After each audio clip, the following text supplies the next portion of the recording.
They literally invented hip-hop's conscience, revolutionized production, and changed music forever. Then they completely vanished. Meet 15 groups from the 1980s that changed everything while the world forgot their names.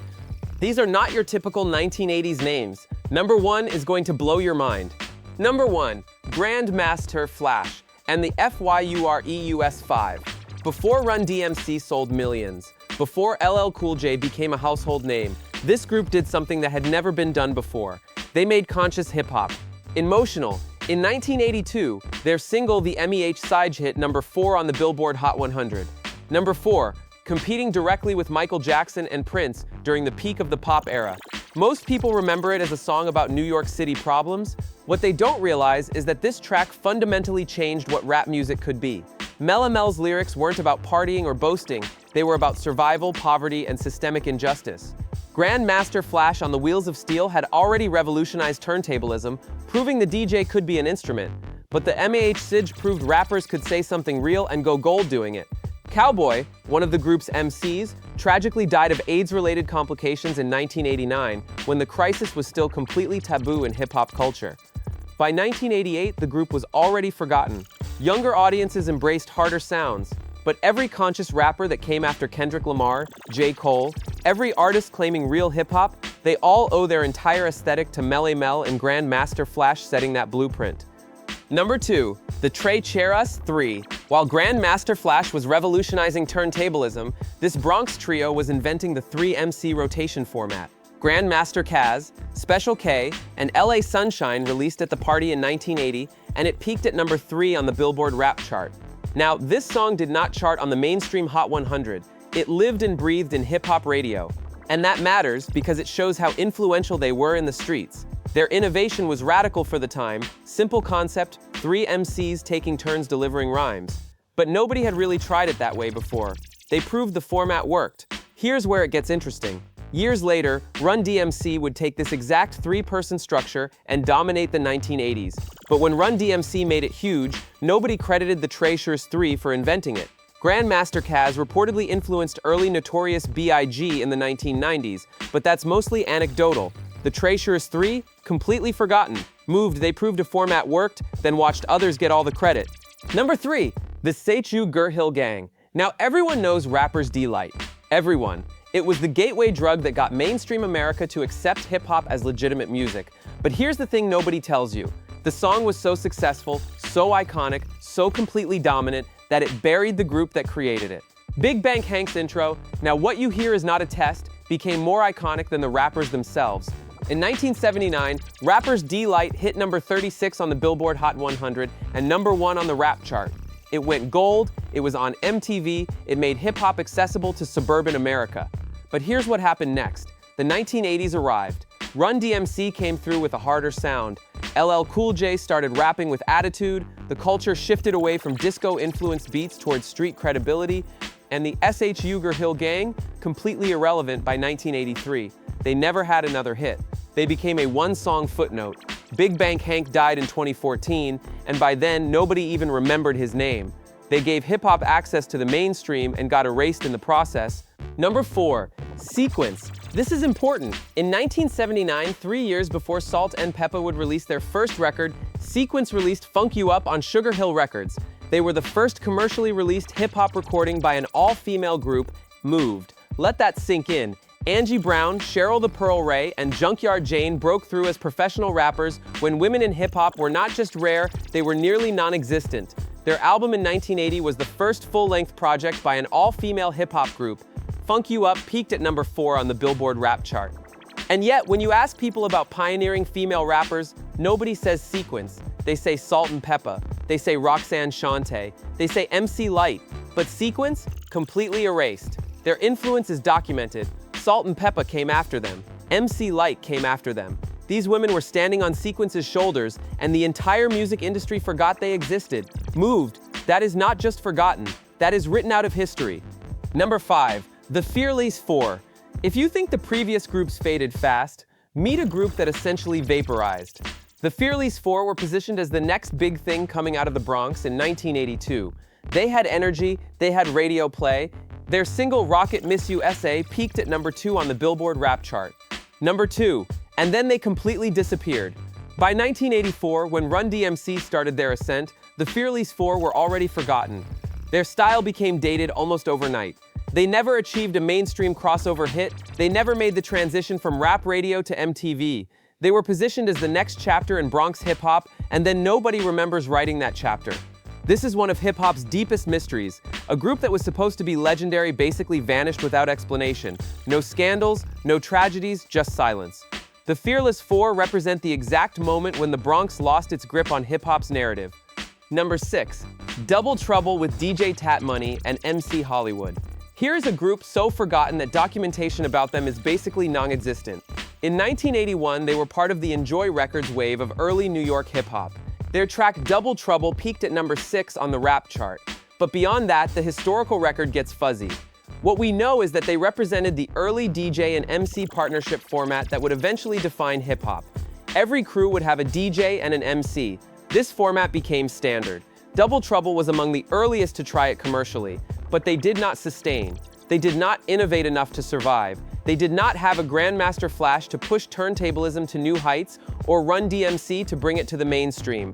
They just tried the formula, and then they were gone. This is what forgotten really means. Not famous then faded, just absorbed into the landscape and erased. Number 7. Grandmaster DST and Infinity Crew. This is a collective project, basically a DJ showcase album. Interested in 1983, when hip-hop was still figuring out what format it wanted to be, Grandmaster DST and Infinity Crew represented the compilation approach.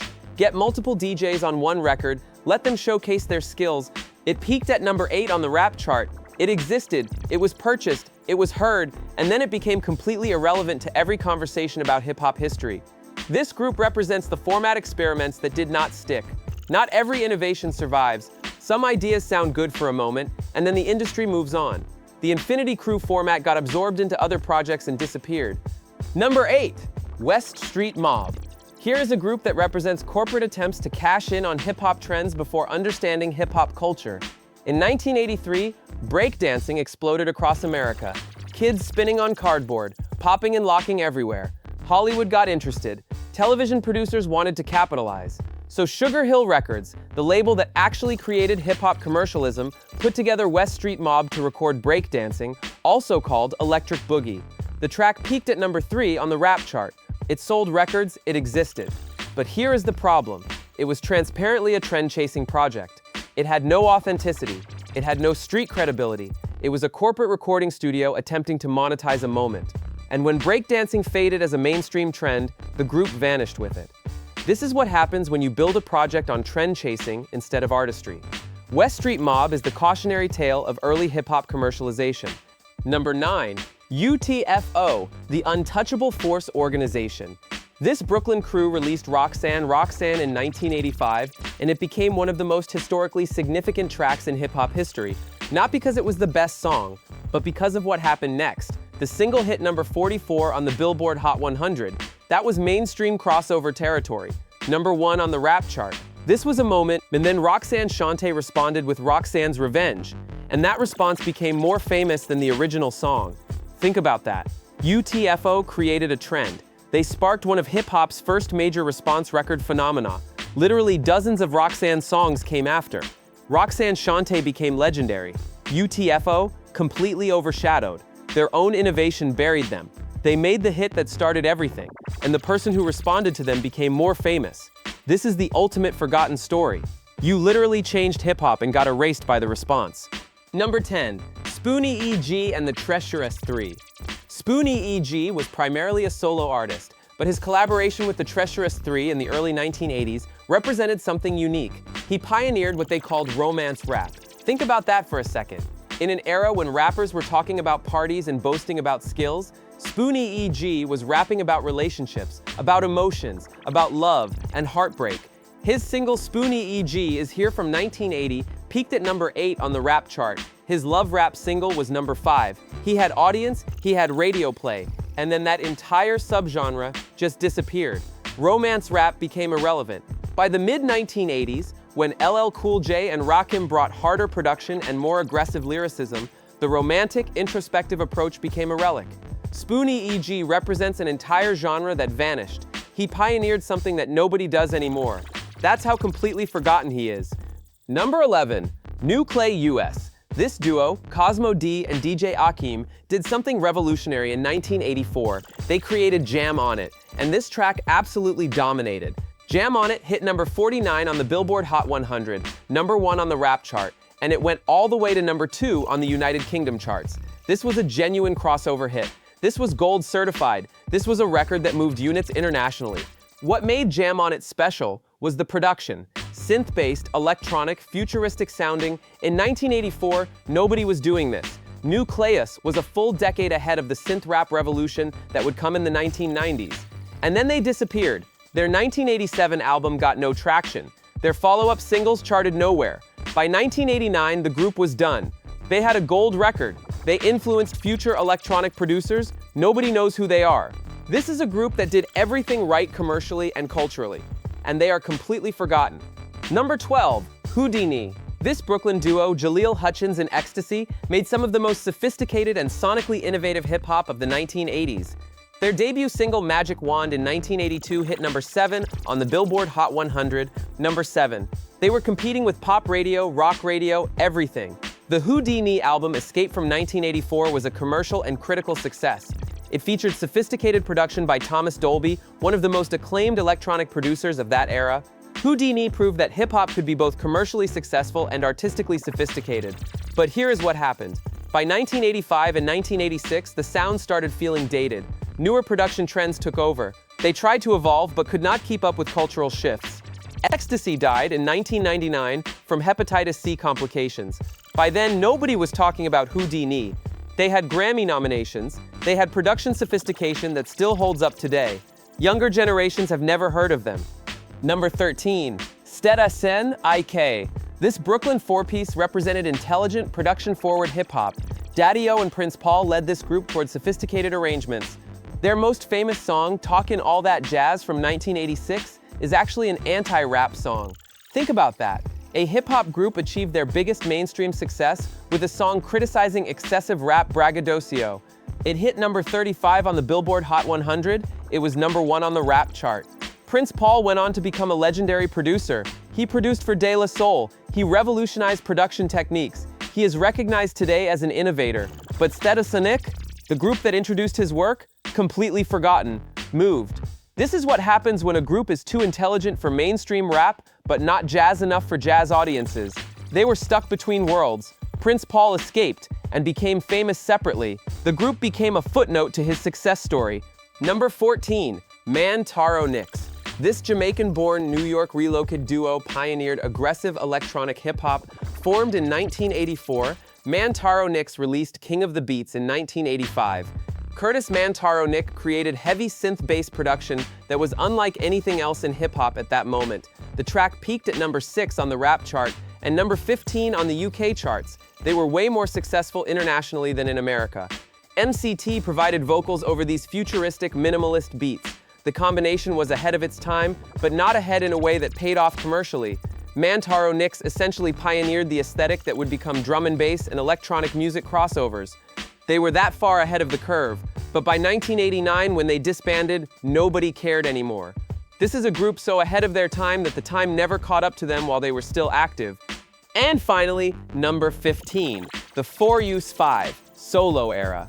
This is not just about a forgotten group. This is about why legends cannot always adapt. When Grandmaster Flash and the 4use5 disbanded in 1985 at the absolute peak of their cultural influence, the members attempted solo careers. Mellow Mel, Kid Creole, Raheem, they all tried, and none of them could replicate the group magic. Mellow Mel, one of hip-hop's greatest MCs, could not chart as a solo artist. The magic was in the collective, the synergy. The innovation came from 5 voices working as one. By 1990, these legends had completely disappeared from commercial hip-hop. They were forgotten, not because their work was bad, but because they could not evolve and because their group identity was inseparable from their brand. This is the real tragedy of the 1980s. Not that these groups faded, but that they faded right when they should have been unstoppable. The sound of hip-hop shifted. They did not shift with it. Their influence lives on in every conscious rapper, but they themselves became ghosts. These 15 groups did something impossible. They changed hip-hop forever. Then they disappeared so completely that younger generations think hip-hop started with Run DMC and LL Cool J. That is not their fault. That is how culture works. Innovation gets forgotten. Trends change. Tomorrow becomes obsolete. But what should not be forgotten is this. Every conscious rap song, every electronic production technique in modern hip-hop, every group that uses multiple MCs, every female rapper who thinks she belongs on a track, they all started here. With these forgotten legends from the 1980s, they gave us the blueprint, and then the world rewrote history without them. If you want to understand hip-hop, you have to understand these forgotten pioneers. Hit that subscribe button, turn on notifications, and let's bring these legends back to memory where they belong.